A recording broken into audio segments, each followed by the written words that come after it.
Boa tarde a todos, queridos irmãos e irmãs da Sociedade Espírita Casa do Caminho e também de todos os irmãos de Ideal Espírita. Hoje nós estaremos num momento de reflexão sobre a morte. E os amigos espirituais nos informam que de todos os recantos da Terra, diariamente, partem viajantes humanos aos milhares, demandando o mundo espiritual.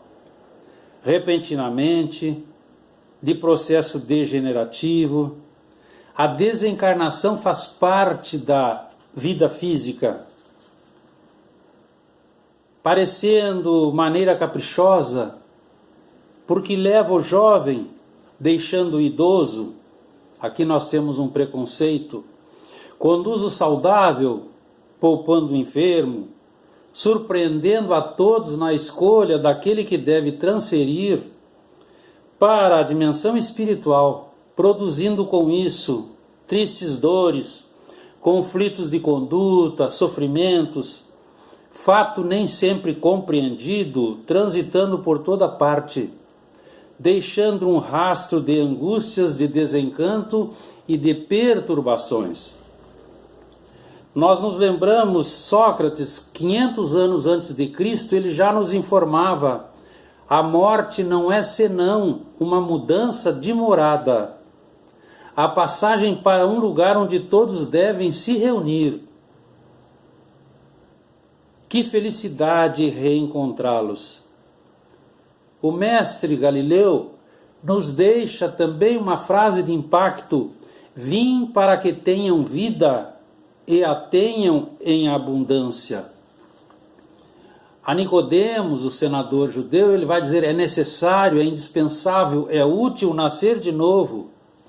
Ao jovem indeciso, ele vai também informar: deixai aos mortos o cuidado de enterrar seus mortos. Jesus não censura o dever de piedade em enterrar o seu amado, mas traz um ensinamento profundo, mais completo da verdadeira vida, a vida espiritual, que nós não nos devemos inquietar com o corpo, que nós devemos pensar antes de tudo no espírito. E encontramos 2 de novembro. Dia de finados, dia dos mortos, em Portugal é dia dos fiéis defuntos. Um dos cultos mais antigos e que esteve presente em quase todas as religiões e em todas as épocas. A princípio era ligado aos cultos agrários e de fertilidade. Até o século IV usava-se a cremação. Depois passou a pensar-se: os mortos são como sementes, e por isso então eram enterrados com vistas à ressurreição. A origem possível dessas homenagens aos entes queridos que já partiram encontra eco no povo celta, os habitantes do centro da Europa entre o século II e I a.C. Tinham característica reencarnacionista. Eles, naquela época, comemoravam o final de ano em 31 de outubro, então o ano novo era 1º de novembro. Na celebração do fim de um ano e o início do outro, eles acreditavam que este seria o dia de maior proximidade entre os dois planos, e os desencarnados vinham então visitar os amigos, os amados.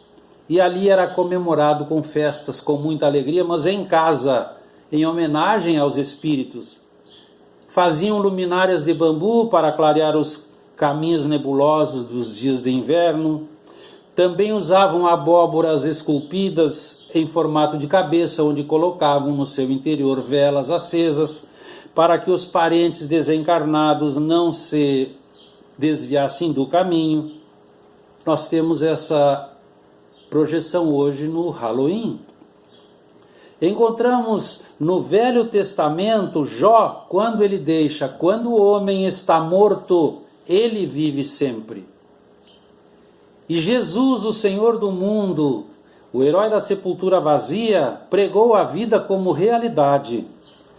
Ele centrou todos os seus ensinamentos em torno da vida em abundância, num hino de glória ao existir na terra, fora dela. E a doutrina espírita então vem com a tarefa de interpretar a morte, libertando-a dos infelizes conceitos de variado matiz que foram tecidos ao longo dos séculos pela ignorância sobre a sua legítima afeição, exaltando a perenidade do existir em todas as latitudes do cosmo, na incessante progressão para o infinito. Leon Denis, no seu maravilhoso livro Depois da Morte, ele vai nos apresentar com frequência espíritos conhecidos e amados vêm confirmar sua imortalidade e sua presença, trazendo esperança, encorajamento, apontando a todos a meta a atingir. Quem de nós poderá descrever as emoções, as alegrias, as lágrimas daqueles que são consolados, reanimados pelo afeto, pelo conselho de um pai, de uma mamãe, da mulher amada que surge da sombra da morte? Exemplo prático, Francisco Cândido Xavier. Mais de 10.000 cartas, mensagens de amor, de saudade, de esperança, de fé, de coragem e de paz, na certeza existe um futuro feliz. No Livro dos Espíritos, encontramos uma obra que sai dali, O Céu e o Inferno, ou a Justiça Divina, segundo a doutrina espírita. Na segunda parte temos exemplos de espíritos felizes, que vão nos trazer exatamente como estão devido ao trabalho anterior na Terra. Também encontramos espíritos nas mais variadas posições de nível moral e desenvoltura espiritual. Nós vamos encontrar no livro Entre a Terra e o Céu, do Espírito André Luiz, no capítulo 8, quando nos informam das centenas de lindas crianças que brincavam entre árvores e flores num maravilhoso jardim, esperando as mamães e os papais que lá iriam. No capítulo 9, encontramos o lar da bênção, muitos irmãos da terra que envergaram a veste feminina, contando sobre as suas desventuras. É uma colônia educativa, misto de escola de mães e domicílio de crianças que regressam da terra, e lá estão chegando milhares de mamães da terra visitando seus filhinhos desencarnados. Um exemplo que fica é Marcos e sua mãe, Dona Antonieta. Quando ela está com medo, ele pega na sua mão e diz: venha comigo, mamãe, não tenha medo. E nós encontramos então exemplos de difícil superação, perda de pessoas amadas. Nós não perdemos pessoas. É um projeto divino de instrução para todos e devemos aceitar com humildade e respeito, sem lamentações descabidas. As mortes prematuras. Quem parte concluiu o trabalho. Muitas vezes quem fica ainda não começou a trabalhar. No capítulo 5 do Evangelho segundo o Espiritismo, nós temos o item 21 do Espírito Sanson, que era ex-membro da Sociedade Espírita Parisiense, que nos manda uma mensagem em 1863 para falar das perdas de entes queridos. E ele então começa dizendo: quando a morte leva das famílias os mais jovens antes dos mais velhos, a revolta contra Deus se estabelece, porque entendemos que sacrificam de grande futuro e utilidade, deixando os que para nada mais servem, despedaçando o coração das mães. Aqui um preconceito terrível. Mas muitas vezes, diz-nos Sanson, Onde julgamos estar o mal, está o bem. Porque Deus, que é amor, não iria fazer a todos sofrer. Não existe capricho na lei do amor. Nada acontece sem um fim útil e tudo tem sua razão de ser. Frequentemente Deus concede àquele que desencarna prematuramente para nós, preservá-lo das misérias da vida, ou das seduções que o levariam a grandes quedas, poupando de desregramentos terríveis. Nós vamos encontrar aquele que perdeu as esperanças da terra, segundo a nossa ótica materialista. Ele não brilhou, ele não abriu caminho e ele não enriqueceu. É uma visão estreita, materialista, incapaz de elevar-se acima da matéria, porque ainda achamos que mais vale a posição entre os homens. Achamos que o nosso desespero é legítimo porque independe da nossa vontade, mas a dor atinge a todos porque são provas e ou expiações. E a lei do amor é comum a todos. Essa dor se estende naqueles que não têm fé e que veem na morte uma separação eterna. Mas nos lares onde existe a fé, observa-se a serenidade, a calma, o esforço para entender a vontade divina. As lágrimas do homem que tem fé não são amargas. Ele não se revolta contra tudo e contra todos.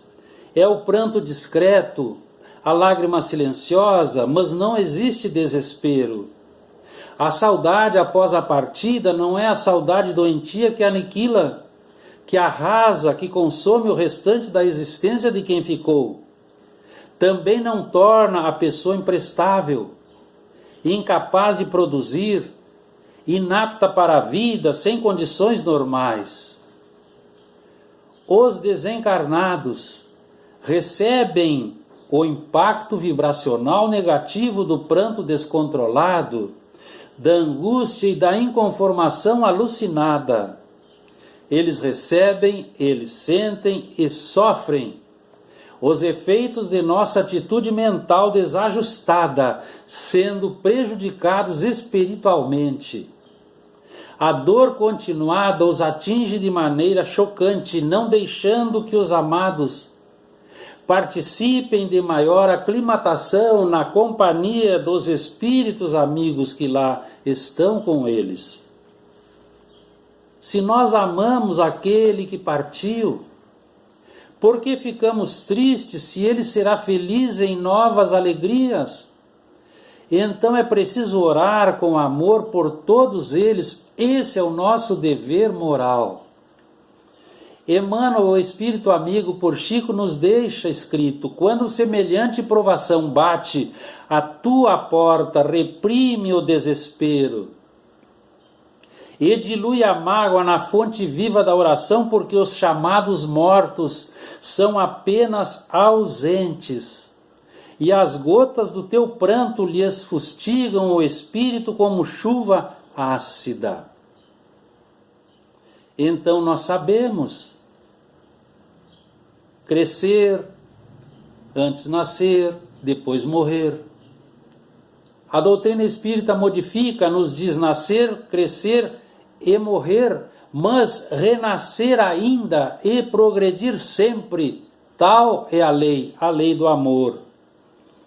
Então, quando o corpo físico, que é constituído por aglutinação química para revestir o espírito, tendo por molde o perispírito para o trabalho na terra, quando chega o momento em que se desarticulam esses complexos sistemas, acontece o chamado fenômeno da morte ou desencarne. A morte do corpo físico ocorre com a desagregação da matéria causada pelo esgotamento dos órgãos. É um momento de transição quando o espírito encerra mais uma experiência na Terra e retorna para a pátria espiritual, onde é o nosso lar verdadeiro. Na Revista Espírita de 1867, nós encontramos uma informação preciosíssima. O espírito se recolhe ao mundo espiritual para reconhecer suas faltas, seus equívocos, para se esclarecer e se preparar por firmes e salutares resoluções, retornando então em nova etapa reencarnatória. O espírito, então, pelo fato da morte ou do desencarne, deixa o corpo físico, como nós aqui na Terra abandonamos uma veste que não serve mais. Simplesmente nós não usamos mais. Então é indispensável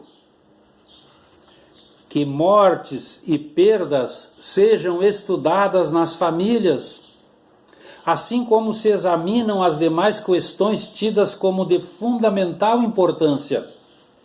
Dar a conhecer a ilusão da imortalidade do corpo físico, demonstrar a maravilha que é despojar-se dele quando já não possa mais contribuir em favor de existência enriquecedora e superar o medo do desconhecido país da imortalidade.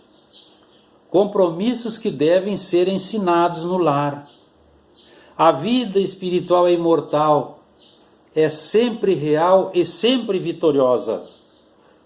Jesus já nos dizia: não temais aqueles que podem matar o corpo, eles nunca podem matar o espírito. A morte é oportunidade para que pensemos na existência do espírito, na sua sobrevivência, na comunicabilidade com todos, através do sono, dos sonhos, da intuição e dos médiuns ostensivos.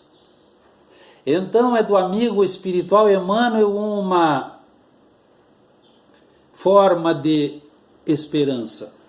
Tranquiliza, desse modo, os companheiros que retornaram ao lar espiritual, suportando corajosamente a despedida temporária, e honra-lhes a memória, abraçando com nobreza os deveres que te deixaram.